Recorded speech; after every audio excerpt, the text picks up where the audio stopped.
Okay.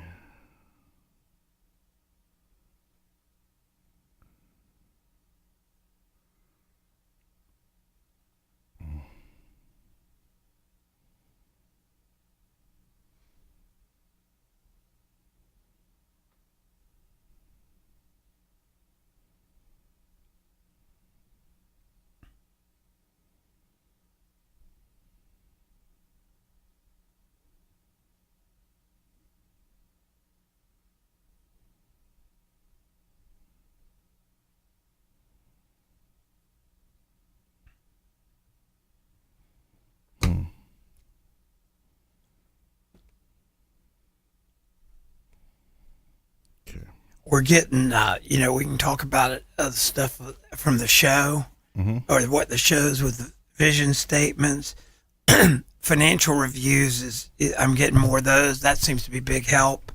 Okay. And then bank financing. Yeah, there was a question on Facebook about that.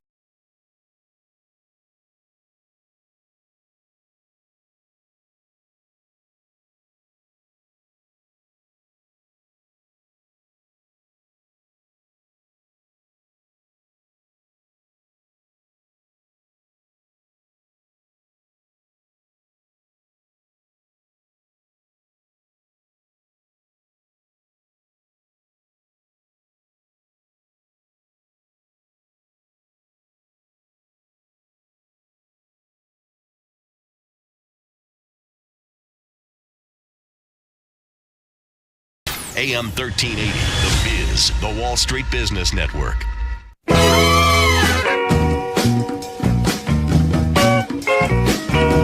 Are you one of the 9 million Floridians living in a community managed by a property manager or HOA? If you've ever wondered what your rights are as a resident or what your role is as a volunteer board member, you've come to the right place. Welcome to the Condo Coaches, your resource for when your gated community starts to feel more like you're stuck behind bars, or when that guy next door decides that a hot pink Chevy on cinder blocks really sets the tone for the neighborhood. The Condo Coaches is brought to you by lmfunding.com. Find the Condo Coaches online at thecondocoaches.com. And now your host, Johnny Torres. Hello, everybody. It's the Condo Coaches radio show from whenever, wherever you may be listening or watching our show. We're live on Facebook right now at facebook.com/the Condo Coaches. That's facebook.com/the Condo Coaches. You can catch every previous episode, now over a year's worth of content. If you were to watch one every week, we now have over 50 videos there in our YouTube channel. Please subscribe and digest those videos and let us know what topic you'd like to see here on the show. Just go over to youtube.com and search for the Condo Coaches. And then, of course, our podcast on iTunes, SoundCloud. You let us know where you like to listen to your podcast. We'll make sure it's up there if it's not already. But the podcast is also a great way to digest the show. You can listen to it on your commute. And, of course, like I said, it's available on iTunes. So we're already reaching a pretty large audience across the country with our podcast version and our YouTube videos. But for those of you who are listening to the show for the first time and you haven't heard the Condo Coaches before, aren't familiar with the show, we are a team of volunteers sharing our expertise, our experience when it comes to running your homeowners or community association effectively, efficiently, and on budget. And joining me for every show is head coach Dean Akers. How are you? Johnny, I'm doing great. How are you? Another great weekend in Florida. Oh, it's beautiful. Yeah, so can't beat that. Today, we're going to actually dive in because we're kind of in the middle of trade show season here. So we're not only going to digest again what you're talking on, some of the questions you're getting. I actually got to attend your Tampa trade show, and so we'll digest that a little bit, and we're also going to dive into our mailbox and our messages that we get through Facebook and our other social media profiles and answer these questions here on this show. So it's going to be a very board member and resident focused show today it's just you and I flying the plane today. Well, the shows have been spectacular. We've been attending. We have 50 plus people a show. Mm-hmm. I mean, the engagement, but really is what's happening after the show, the post engagement when they get home and they kind of absorb. I think the biggest question I had, which you attended, was, and we get this there's a skeptic in the audience. And you'd almost think I plan them. Yeah. Because they go, I don't get it. I was surprised, sitting in the audience, I was surprised that the question really didn't come until almost the very end. Yeah, the very end, the guy goes, I don't get it. Why are you doing this? But it makes sense. They're Sure. waiting for the hook. Yeah. Right? They're waiting for the catch or the pitch. And there's none of that. No. It never comes. No. And the flip back on him was, how high, what are you paid to be a volunteer? Sure. He goes, nothing. I said, how many of you are paid to be volunteers? Everybody raise their hand. Nobody. Yeah. And I said, so this is a give back. This is by all the vendors in Florida that work with all the, 9 to 10 million residents and their associations, 50,000 associations, to help them. It's our industry. Yeah, exactly right. I mean, it's an entire industry made up predominantly of volunteers, because even the vendors don't even come close to the number of volunteers that are involved in running these associations. Oh yeah, and the vendors, what we're finding is we have vendors that come on our show. When they come on, they don't sit on the show and go, "Oh, did I tell you our roof is the 30-year roof that we only make?" No, they talk as coaches Right. to help associations with roofing issues, finance issues. We've got a group that actually today we were going to have them. They moved out, which was LED lights. We've had Sure. a lot of questions on LED lights, not only the performance, but the fact that we had one group ask us, they're just too bright. So we've got them coming on to talk about luminosity and all the other stuff. Well, that's right. And we even had a question, and I'll see if I could dig it up, but we did have a question from a listener who was talking about how the brightness of the lights was really overpowering where it was coming into the home and really causing an uncomfortable situation there in terms of his living environment. Well, it was really cool. He came to the Orlando event. Oh, okay. So he was in our audience. It created great dialogue, which we love. And that's why I reached out and we're getting an LED expert on. Yeah. Because the LED meets the specifications. It's just brighter. And this guy, it's right outside his window. Which is a great thing. Yeah. Because especially when you're talking about community lighting, Oh, yeah. you want to spend less energy but cover more area with the lighting that you have. Yeah, LED lights are fabulous. Especially now, like right now here in Tampa, our Seminole Heights community, Oh, yeah. which is a very historical community, so it doesn't have a lot of street lighting. Right now is dealing with the issue that there's someone out there that's unfortunately taken a few lives. There seem like there might be a serial killer at hand here. And one of the issues that community has is, again, that it's a historical community that doesn't have a lot of street lighting. So it makes it easy for someone like this to roam the streets with very low visibility. Well, and at our expo shows we do that I was spending a couple hours, they're not structured like somebody standing at a podium clicking slides. I interact. Right. And the one we had with the LED lighting, when he brought it up at the show, we had great dialogue for probably 40 board members. Yeah. And the resolution that came out said LED lighting is good. And the one other guy goes, I hate LED lighting outside my window. I just bought blinds. Right. That's what he said. So, everybody has an answer. Sometimes it's the easier battle to win. Yeah. Well, and to that note, for those of you who maybe live in a part of the state where you're not able to make it to one of these expos, trade shows where Dean is speaking, if you live in another part of the country and you're listening to the Condo Coaches, watching the Condo Coaches, you can watch the majority of your workshop is up on YouTube. We filmed the Tampa one that you did here. It was great. Yeah. You move around a lot, so it was hard to keep you in camera. But we got great audio from it. We got, of course, a good response from the audience.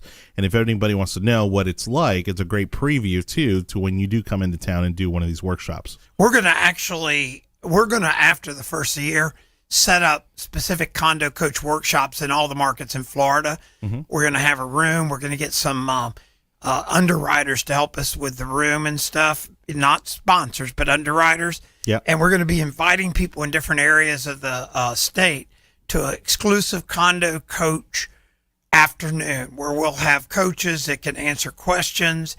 And I'll be doing the program. And getting a lot of personal attention, too. Oh, yeah. Because sometimes at these trade shows, you've got, again, 40, 50 people or more in the room. And so, a handful of people are going to get their questions in.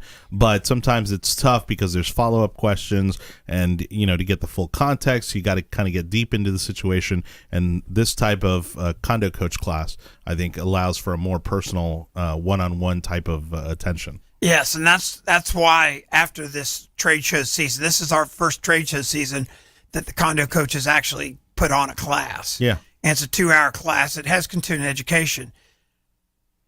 The feedback from it's been fabulous. Okay. And so that's what is precipitating us taking this out and make it a little bit more formal so more people can see it without having to, go walk a trade show, and they can, have a 2 to 3 hour, maybe even 4-hour visit. We're going down to Delray. We're going to be at that trade show this week. Okay. This week. Right. So our show already aired, but we have a huge sign up there. And then in Delray, we're doing 2 plus 55 communities in the next 30 to 60 days, strategic planning, vision statements, and how to rebrand their communities via the boards. Right. Yeah. Well, and that's the one thing is it's interesting how people are, you see a lot of heads nodding. And it's one of the things that we mention on the show often, which is why I encourage everybody to send in their emails, call us, reach out to us via the website or via our social media profiles, because I can assure you that whatever your situation is, somebody else is dealing with that same situation. And when people ask questions during your talk, everybody's head's nodding in the room because they're dealing with the same issues. And so we've got a couple minutes here, so I do want to tell people exactly how they can do that. They can, of course, go to the website, thecondocoaches.com. There's a few places that you can reach out to us there via the website. You can also go to any of our social media profiles, Facebook being the most common one, facebook.com/thecondocoaches, facebook.com/thecondocoaches. And then, of course, you can email us. Our email address is help@thecondocoaches.com, help@thecondocoaches.com. Or if you prefer an old school phone call, you can call us, leave us a message at 813-331-5415, 813-331-5415. As you said, the West Palm class will have passed, by the time this airs in West Palm at WJNO and in Miami and Fort Lauderdale. But again, it's one of these things. That's why we recorded your talk the other day here in Tampa, and it's the reason why we continue to do the show week after week, because the information is so relevant and it's timeless. I mean, these problems aren't new. Well, they're not new, but I got to make a funny comment. I know we're getting ready to go to break, but the head nodding. Yeah. I had one guy that came up to me afterwards, and he had been in a couple sessions, and he and I sat in some sessions that I was just listening to. Yeah. And he came up and he said, I saw a lot of head nodding with everybody in our room when you were speaking. It was all good. And I said, well, I appreciate that. And I didn't know if this was a compliment or not. He said, the last seminar I was in, there was a lot of head nodding too, but it was for a different reason. They were nodding out. Yeah. I thought that, I didn't know whether to go. I said, well, is that a compliment? He goes, that's very much a compliment.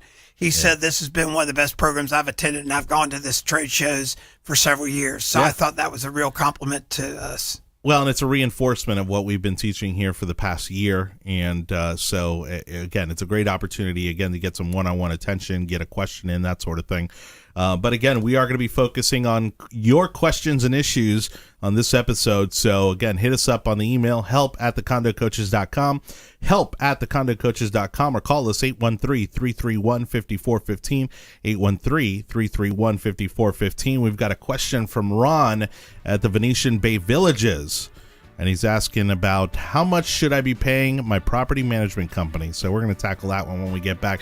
It's Condo Coaches Radio Show, segment 2, coming up right after this. Contact the Condo Coaches online at thecondocoaches.com. More of the Condo Coaches is coming up next.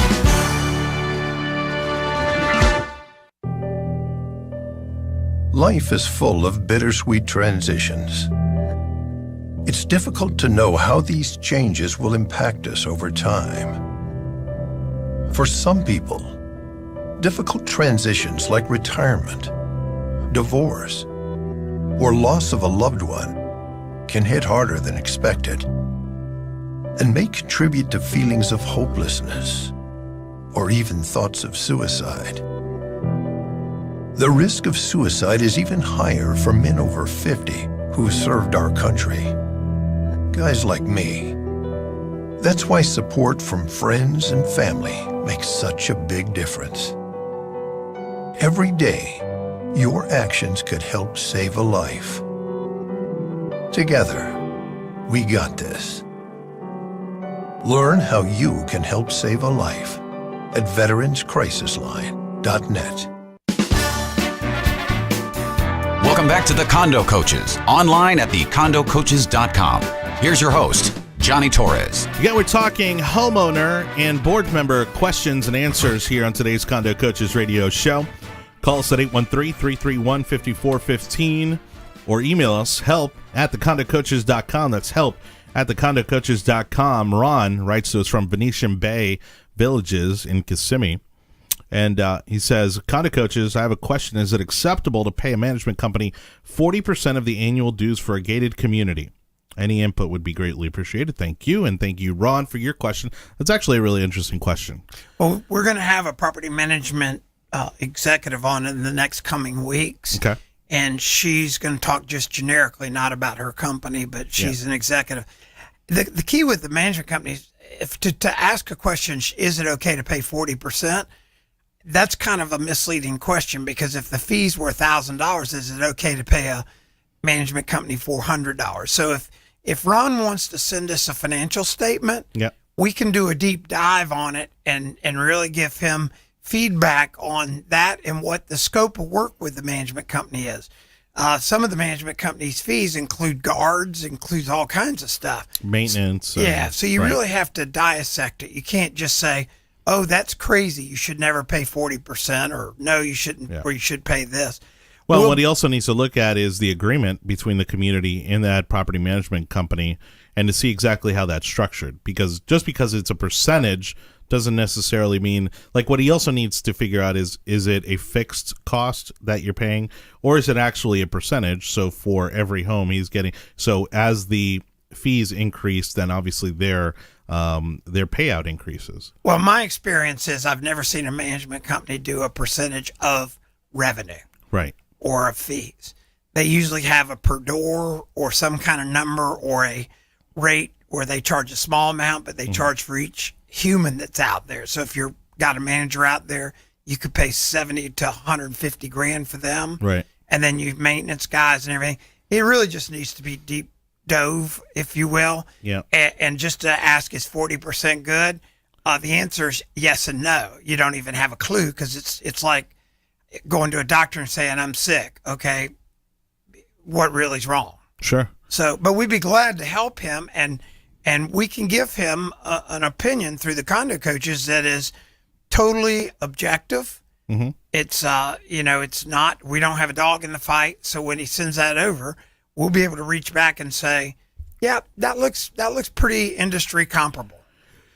Well, and I'm kind of throwing you a bit of a curveball here, and we can hitter. Good. All right. So, it would be interesting, though, to maybe give some guidance as to what is a reasonable percentage. And I know that there's a lot of factors that go into what a property management company can handle, right? What they can be responsible for. But if you're budgeting, which we talk about all the time, what are the boundaries? Like, which percentage should you stay within in terms of how much you should be paying out your property management company? That's not a curveball in the fact that it's like, again, you can't just say that as an arbitrary, even a hypothetical, because it varies so very much. Right, depending on what the services are that they're providing. Well, the services, the scope, if they're providing employees, your own amenity level. Yeah. I mean, you could be a portfolio manager that's managing 6 units for somebody and not doing the accounting or anything, and it's a cup of coffee once a month, so to speak. Right. So it just really depends. You can't even box it out and say within these windows, because we see them all over. It's really important to understand the components of amenities, what your services are, and everything else. And, sure.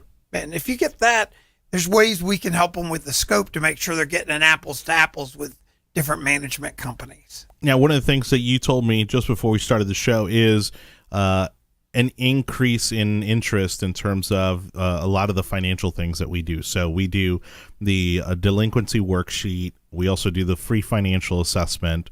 And then, of course, we talked briefly right after the hurricane about a line of credit or securing some funds, for repairs and, whatever was necessary after the hurricane. And so this fits right into that. Jack Jacobs writes to us from Bradenton. And he says he's on the board of a small condo association, only 24 units on the water. And he says following Irma, they realized that they needed a line of credit. And, again, talking about those unexpected costs, not only the unexpected costs, but also the amount of the unexpected costs, which was for debris removal and to rebuild before another storm comes along. Do we have a short list of lenders? And so, again, that's one of the things that the condo coaches can provide.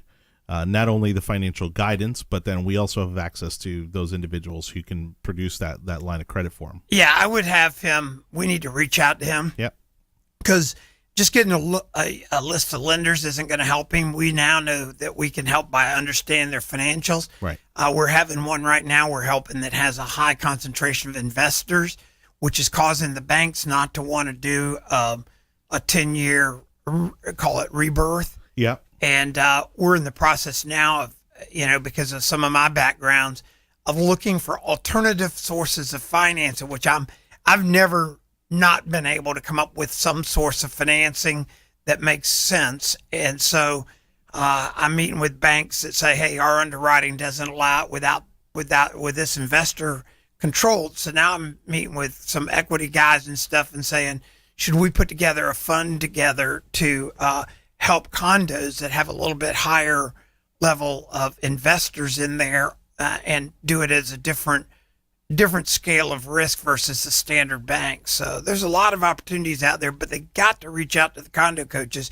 because that's how we get data points, and we'll work with this guy. Yeah. Well, and again, a lot of communities dealing with that because these storms, while they come around every year, we never know, the gravity at which they're going to hit. And while I would say the majority of the state fared well, other than Southwest Florida, I would say the majority of the damage has been trees and debris and, that sort of thing. And even those trees have caused a lot of damage, but nothing directly from the storm. It's been, a side effect of the storm. Yeah. Yeah. All right. So we're going through questions and answers from homeowners and board members here on the Condo Coaches Radio Show. Again, you want to submit yours, 813-331-5415, 813-331-5415. You can also email us, help@thecondocoaches.com, help@thecondocoaches.com, or visit our website, thecondocoaches.com, thecondocoaches.com. Joan writes to us. She lives over in the Federation of Kings Point Associations. It's the umbrella association for 113 associations in Kings Point. That is a massive community. They negotiate and oversee bulk contracts that are part of each association's common expense, such as landscaping and irrigation, which is the foundation for her email. She says the company that is currently doing the landscaping has not been keeping up with the trimming and mowing. A lot of the residents are upset. She sent an email to, I guess, this Kings Point Association website. They did not respond. She's basically trying to dive into the contract between these associations and this landscaping company. She was a certified legal assistant, and she'd like to read the contract, again, as she has background experience as to what to look for. Does she have the right to request that contract? And if so, what is the best way to make that request so that they have to act on it? She has the right to request it. I would probably go to my community association office and just talk to them about it, meet the president kind of one off. Usually the problem you see is not somebody dissecting the contract. because most people don't understand the scope of it, even people that are pretty sophisticated. Sure. It's really understanding what the expectations have been set are. And usually what you see, most landscaping contracts, having been a pretty large landscaper in my previous life, I was doing $6-7 million a year in landscaping, primarily taking care of condo groups, commercial, and everything else. And what happens is that you have specifications, and that's the devil in the details. So in the winter, starting about now, you're mowing every 2 weeks. Well, guess what? We haven't had any cold weather. So guess what? The grass is still doing. Still growing. But you're paying for every 2 weeks. So Sure. the guy shows up, it looks like it's not being taken care of. Well, what's really concerning her is that apparently, according to the most recent set of minutes from their last meeting, they're considering renewing the contract. And so she's wanting to move on it pretty quickly in the hopes of, maybe being able to start a bid process to replace the company, since it seems that there's a number of homeowners who are unhappy with the landscaper's performance. Well, they should bid every year. So they should be bidding. That's a great suggestion. I mean, if I was her, I'd meet the president. I wouldn't be antagonistic. One of the biggest things I see is, and we talk about in our seminars, is transparency and trust. I would meet with one of the presidents, say, hey, you want to help? And then, try to figure out where they really are on the process. Okay. Yeah, and somebody with that kind of experience could be incredibly valuable on a board. I mean, I'd highly encourage her to run as well and get on the board somehow, because very few people know how to read contracts and understand them. Right. We're talking questions and answers from homeowners, board members here on the Condo Coaches radio show. If you're listening for the first time, again, we're a team of volunteers here sharing our expertise to help your community run effectively, efficiently, and on budget. Coming up in the next segment, we've got Wayne's question on what are remedy options for a board refusing to enforce deed restrictions. And so it's the Condo Coaches radio show, segment 3, coming up right after this. Contact the Condo Coaches online at thecondocoaches.com. More of the Condo Coaches is coming up next. Thanks, Julie. And coming up next, is there rain in your weekend forecast? We'll find... Hey. Hi. It's been a while. Great place and nice neighborhood. You must have a strong community association board. Thanks. I guess so, but I don't pay any attention to that stuff. Seriously? How do you know for sure the board and community manager are making the right decisions to protect your investment? I don't, but what am I supposed to do? You can get involved and connect with CAI. CA what? CAI, Community Associations Institute, they're a nonprofit group that has helped us build a great community. They have free resources for your association board, professional training for community managers, and helpful information for homeowners. Thanks. I'll definitely do that. Is the time and investment you have made in your home and community protected? Be a smart homeowner and visit CAI at responsiblecommunities.com. Welcome back to the Condo Coaches, online at thecondocoaches.com. Here's your host, Johnny Torres. Thank you again for listening, watching the Condo Coaches radio show on Facebook, YouTube. You can find every single episode. Just search for the Condo Coaches. Like us on Facebook, subscribe to us on YouTube, and while you're at it, subscribe to our podcasts on iTunes, SoundCloud, Stitcher, wherever you listen to your podcasts.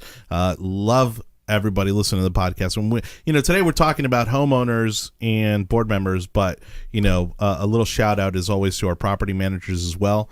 A role often misunderstood, and again, we try to be fair here. We don't pick winners and losers. We just try to provide the most unbiased and factual information possible. And so, thank you to everybody who does listen to the show, and for those of you who are out there sharing this information with your fellow board members and residents. Johnny, we have a 1-hour Condo Coach program on leadership for community managers. And it's awesome. We've done it several times. We're going to do the same with it. We're going to take it on the road because it really, the ones we've done it with, they go, wow, I never really understood how important, my role was, but how I can make a difference as a leader, because they're basically the chief operating officer of an association. That's right. I mean, and they do work for the community. and at the discretion of the board and its residents. And so it's not an easy position to be in. It's rarely a very popular one, but it is a hard job. But when it's done well, I mean, you can really make some amazing things happen. Well, if you think about it, you attended Friday and you saw a lot of head bobbing there. Yep. When we talked about who the shareholders were of a community, and all those board members there said they're residents. Sure. And if you think about it, if you're running a publicly traded company and you're treating your shareholders poorly, you're not going to be there very long. And it doesn't bode well. It's just not, not good business. Yeah, it's just not, yes. And we talk about trust and transparency, really opening up and creating that for everybody involved, all stakeholders. Well, and speaking of the expo, we run public service announcements during the show, and one of them is for the Community Associations Institute. They've got a big show coming up in Orlando. Real big show. It's going to be massive, and the Condo Coaches is really excited to be a part of that show. It's going to be happening over in Orlando. What's the date again? It's November 3rd. Okay. And so it's coming up 2 weeks away. Oh yeah, it's 2 weeks away. We've on the show several times said we'll have scholarships. All you have to do is help at thecondocoaches.com. Yeah, email us. Yeah, email us and say you want to go to the show. We're doing some complimentary. We have some underwriters doing complimentary tickets to go if anybody's interested. It's a day. It's a real workshop. Yep. If you're a board member, I'd recommend going, mainly because there's going to be a lot of property management people there, but property management executives. So you can really kind of ask them what and really get what's going on. Well, and get a perspective on, is your community being run the way it should be or could be? And getting ideas. One of the most eye-opening parts of your talk at the expo last week in Tampa was when you asked people about their vision. And did anybody have a vision plan for their community? To me, not having a vision plan for your community is like taking over an airplane mid-flight and not have any idea where you're going. Well, the thing is, we've done like 6 meetings now, 6 presentations or 7 presentations. And so far, I'm batting 1,000 on vision plans. Yeah. In other words, nobody has had one yet. Right. And you sat there Friday and saw the dismay when people were going, wow, you're right. They had the most puzzling looks on their faces. They had no idea what you were talking about. And it goes to show you really that there's a missing piece of the puzzle when people get into this and get on a board, that they don't realize that this is their opportunity to make the community into what they would like to see it become. And everybody acknowledged to me that vision plan concept is something they were for sure taking back. Yeah. And we've done that with some associations now. I think I shared with you, and I've shared it a couple times on the show. We have some coming up down in Del Rey. And one particular one, we're going to redefine this Plus 55 Communities vision, and not me. All I am is a facilitator. Right. It's these residents, and there's 10,000 represented residents there by these boards that are going to try to really, put energy into their association. Well, and just like with our show, I would recommend that anyone listening to the show, even if you're not a board member, you should go to one of these expos. Oh, yes. Go to one of these trade shows, see what's out there, learn what happens, learn how these community associations are run. So that way, if you do run, you have a head start going in as to what to expect. Well, the 7th book we published has been a sellout at all shows. We've only had it at 3 shows. But the 7th book is a book for residents. And it is our largest book to date. It's about 40 pages. Yep. And I've had boards take them. I've had boards say, can I give this to every new person that buys into the community? I'm thinking that may move into our most popular book, which means if you're not a board member and you're listening, get in there and download these books, because you're going to get the one for you, but you're also going to see the ones that the board members are downloading. Well, and I'll throw out kind of a unique idea here, which is that because there's a digital version of this book, right, which is the one that you get when you fill out the form on the website at thecondocoaches.com/playbook, It's the condocoaches.com/playbook. That's where you download these 7 playbooks that Dean's talking about. Is that you could actually have maybe not a meeting, right? But like a little get together, a little potluck situation, and have somebody bring a projector or a television and just go through the booklet. Right. Just have everybody sit down there and go through the booklet. And I bet you that it's going to create great conversation and great insight, and everybody's going to learn something. Yeah, I think you're going to have a question coming up in a minute. Yep. Boards' fiduciary responsibility is just like a government. They are a government. Yep. And, you have a question here in a second, I know, because we talked about it at the break. Mm-hmm. And I think sometimes boards don't understand when they accept that role, it's not being an idiot or a jerk or whatever. It's being trustful, transparent, and knowing that the documents are the governing documents and just working within those confines. Yeah. Well, and that leads me right to Wayne's email. And Wayne writes to us here from the Tampa Bay area. He goes, what are remedy options for an HOA board that refuses to enforce deed restrictions equally and or consistently in a timely manner? Logically, there's not much ramifications. They can go to the Department of Professional Regulation, and those people are so covered up, they're not going to get anywhere. Yeah. If somebody was just crazy about it, they could front the money to sue their board. That still doesn't. If he wants to reach out and be a little more transparent with us on the side, we could try to set something up to go down and just introduce ourselves to their board. It sounds like it's another deal, like the mayor of Tampa. If I got a speeding ticket and for him to say, don't worry about your speeding ticket, Dean. Or if there's regulations in Tampa that doesn't allow you to put a fence up, and I put a fence up and I go, but I know Mayor Bob. And they go, oh, okay, then you can leave your fence up. Everybody else has to leave their fence down. Right. So the boards have a responsibility. It's not about friendships. Yeah. It's not about even making people mad.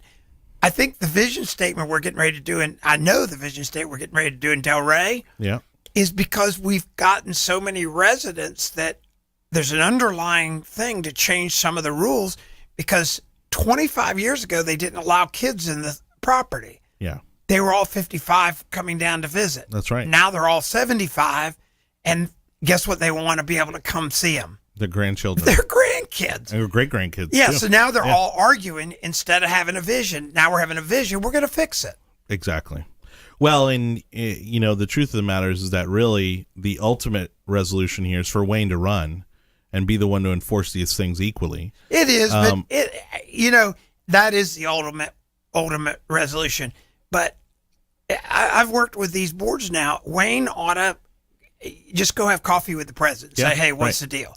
Well, and I think also it's partially this, is every person that goes in and takes on a leadership position like that is going to have things that they perceive as to be more of a priority than others, right? So for some people, it might be fences. For some people, it might be, cars parking on the street. Everybody's going to have like those few things that they're super sticklers about, and then everything else is like, it's not that big a deal. And so there's a lack of understanding that what may not be important to him or her may be important to the residents. But if it's a rule, it's a rule. So he doesn't get to choose it. No. The interesting thing is I did this with a group the other day. How many people read their full declarations? Yeah. The answer is nobody. Right. And the rules and regulations. So I asked a board, I said, why wouldn't you create a one-page cheat sheet, if you will, that says this is the overview of our declarations, and have the top 20 things that are material. Yeah. Because if you take all the material stuff in there and condense it down, you can get it on one page easily. Right. You pull out all the legal jargon and everything, you can get on one page. Well, but my point is, and I think I've lived, if I really think about it, I've probably lived under associations my entire life. And you do see some where some of them are big on lawn maintenance. That's the thing that they care about. Some of them, it's the paint on the fence. It's and so they do selectively enforce differently. They in terms of, again, what they deem is a bigger priority, where it should be consistent across the board. Well, that doesn't make it right, though. No, absolutely not. By the way, I got a ticket going down to Condo Coach thing.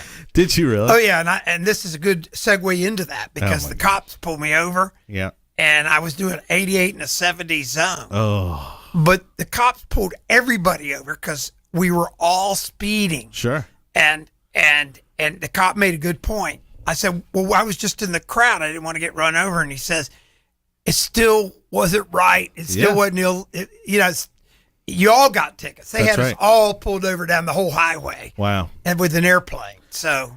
All right. Man, that's, not the way to start the week. Well, just tolerating stuff doesn't necessarily make it right. That's my point. No, right. And you can't be selective about enforcement. Correct. The cops weren't that day. So we're talking about questions from homeowners and board members here on today's Condo Coaches radio show. Again, if you missed any of the episodes that we've had throughout the year, you can go back to our Facebook page at facebook.com/The Condo Coaches and search for us on YouTube for every episode at youtube.com. Just search The Condo Coaches. Got a question from Doug, writing this from Pinellas County, Largo, saying, can residents of a condo association request that the books be audited by a third party? So I'm going to let Dean mull that one over for a little bit before we take a quick break here and then come back for the final segment of the show. It's the Condo Coaches radio show at thecondocoaches.com. Contact the Condo Coaches online at thecondocoaches.com. More of the Condo Coaches is coming up next. It only takes a minute to find out if you may have prediabetes, and you can do it at doihaveprediabetes.org.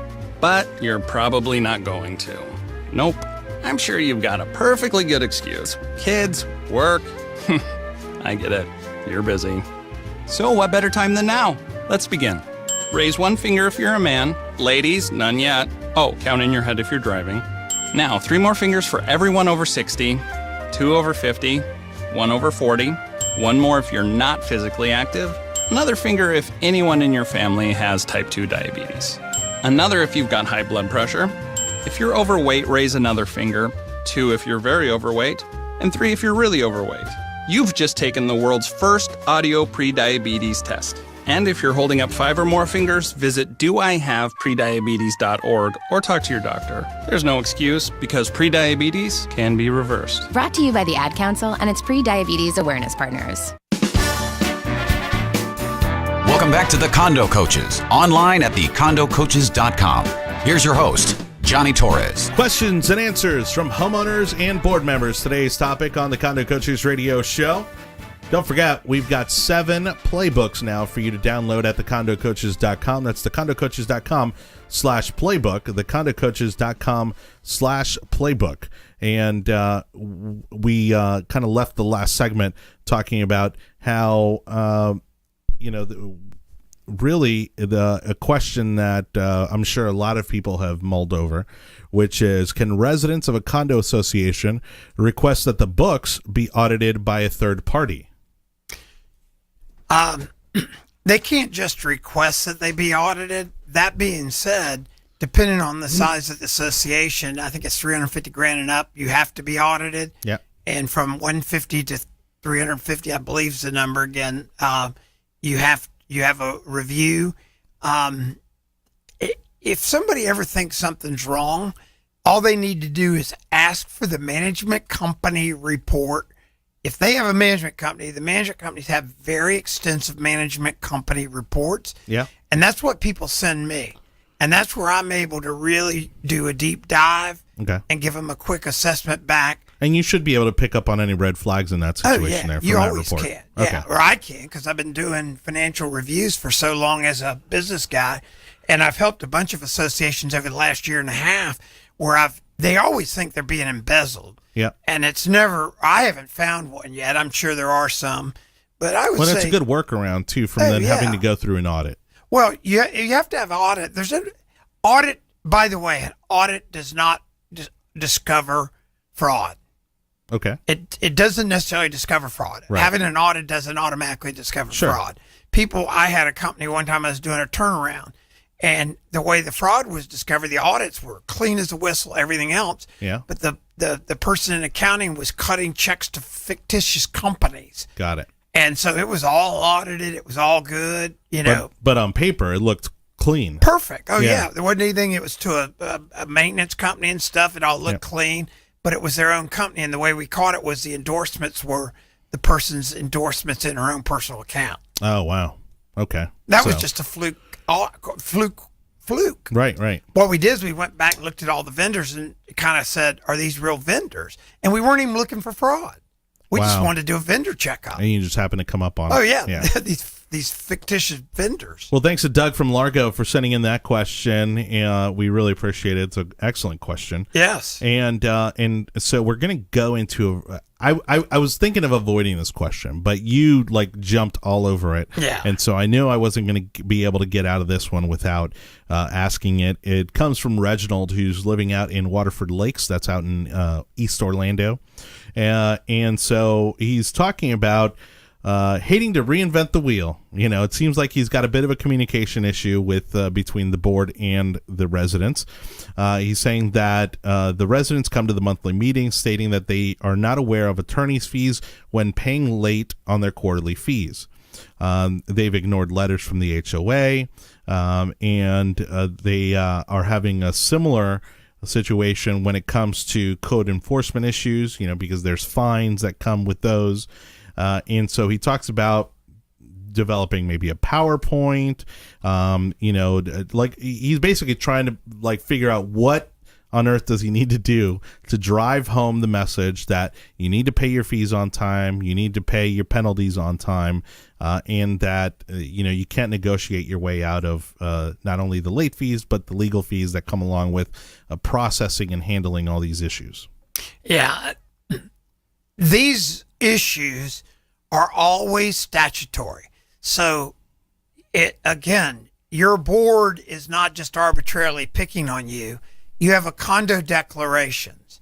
And currently in the state of Florida, most declarations have a provision. This is statutory. So this isn't so-and-so deciding against so-and-so. Right. That the association is entitled to 18% annually on past due assessments. Okay.